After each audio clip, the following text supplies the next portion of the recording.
Hey everyone, John here, and today I'm talking about the top 10 recipes Dot's made so deliciously on her low-carb cooking channel.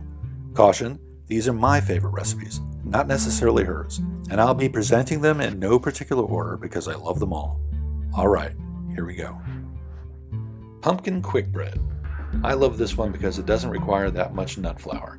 This gives it a different consistency than all other low-carb breads. It tastes, real, if you know what I mean. Also, sometimes when you eat an all-nut bread recipe, it doesn't settle that well in your stomach. With this recipe, you're better protected against that because the nut flour is cut with the pumpkin. I really wish pumpkins were available all year round because this bread is simply that delicious. The natural sweetness of the pumpkin masks the low-carb sweetener, making it that much more enjoyable. I recommend making as many of these loaves as possible during pumpkin season and then freezing them for later. As far as I'm concerned, it's the best dang low-carb bread recipe in the low-carb universe. Next up, pizza casserole. This one's probably our most popular dish, and with good reason. Deliciously cheesy and savory the way a pizza should be, it explodes with flavor in every bite. All without bread, which makes sense if you think about it. I mean, when it comes right down to it, bread is just a pizza delivery mechanism. The only thing that makes the bread taste good on so-called real pizza is the oil they cook it in. And what kind of oil do you think they're using? Probably not the healthiest. The cool thing about Dot's pizza casserole is that you can add as many toppings as you want, in whatever quantities. Just keep an eye on your carbs so that you stick within your personal goals. Dot's casseroles, and this one in particular, are great because they're positively packed with fat. That fills you up quickly and kills your hunger. Also, because casseroles are big, they last a long time. Just don't overdo it and eat too much in one sitting. Keto tater tots. No, they don't look like tater tots in this video because we used a muffin tin, but who's complaining? This is one of the first recipes Dot made that really took me by surprise.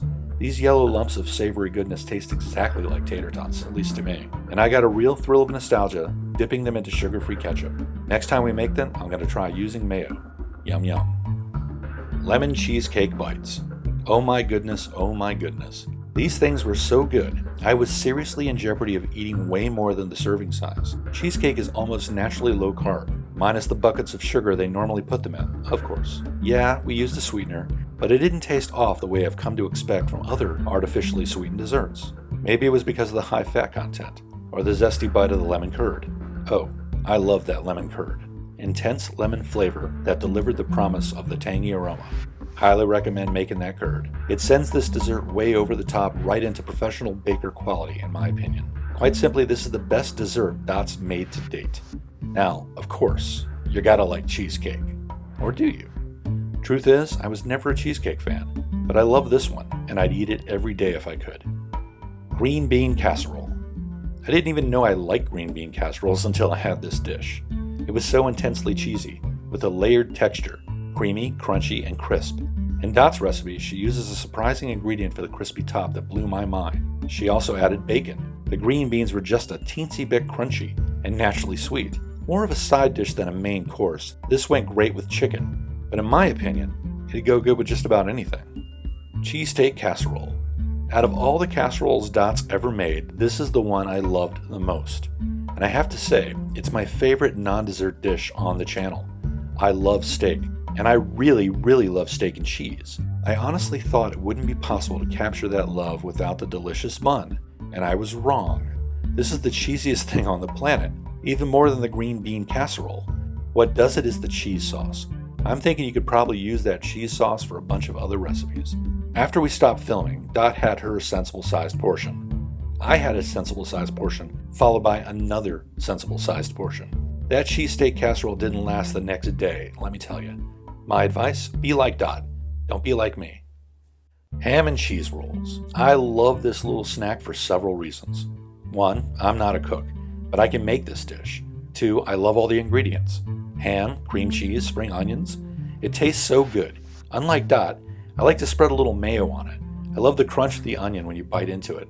It's a light, quick snack you can pop from the fridge when you kind of want to eat something, but you don't want to heat anything up or get full. Probably the quickest to make of all the recipes I'm talking about today, and it's great for taking to work. Blackberry Pancakes. I'm tempted to call this a dessert, but technically it's breakfast. I love pancakes and I love French toast, and when I had these pancakes, I didn't feel like I was missing out. In fact, the bread-like consistency tasted better than the somewhat bland batter taste you get from normal pancakes. We used a delicious sugar-free syrup in the video.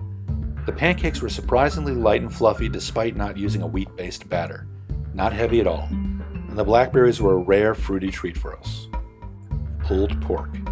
Normally, when you eat pulled pork from a so-called barbecue place, they give you this dried, stringy stuff we're supposed to think is something amazing.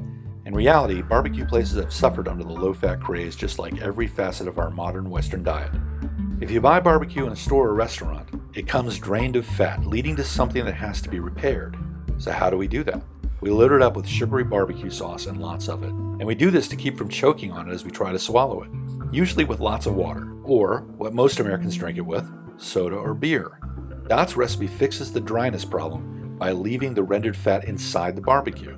Sure, she adds her own sauce to it, sugar-free of course, but the fat makes it so good you won't need to drink anything as you eat it. It slides right down and fills you up with its awesome goodness. You'll never want that nasty dry stuff from those other places again. Braised cabbage. Alright, if you've watched my video on the health benefits of cabbage, you know I hate cabbage, which means I didn't hold out a lot of hope for Dot's braised cabbage recipe when she first suggested it. That is, until I tried it. It's tender and very light in flavor as opposed to boiled cabbage, which is hideous. So long as you don't cook it to death, your house is going to smell great after you cook it. I swear, I could eat metric tons of this stuff without stopping. It's also surprisingly healthy. It's incredible for the digestive system, and it is scientifically proven to heal stomach ulcers. If you're the type of person who's gone your whole life hating cabbage because you hated it as a kid and won't touch it now, give this recipe a try. If you like it, wow, you've just discovered a great way to get an incredibly healthy vegetable into your diet. If you haven't seen my cabbage video yet, I'm putting a link down in the video description below. So that's it. Those are my favorite Dot to Trot recipes. If you have a favorite recipe that differs from mine, which is hard to believe, let everybody know in the comments. And if you went looking for videos in the past and you saw these but didn't click on them because you didn't think they were going to be very good, maybe go back and give them a try. Check the video description below for all the links. Thanks for watching, and I'll see you next time.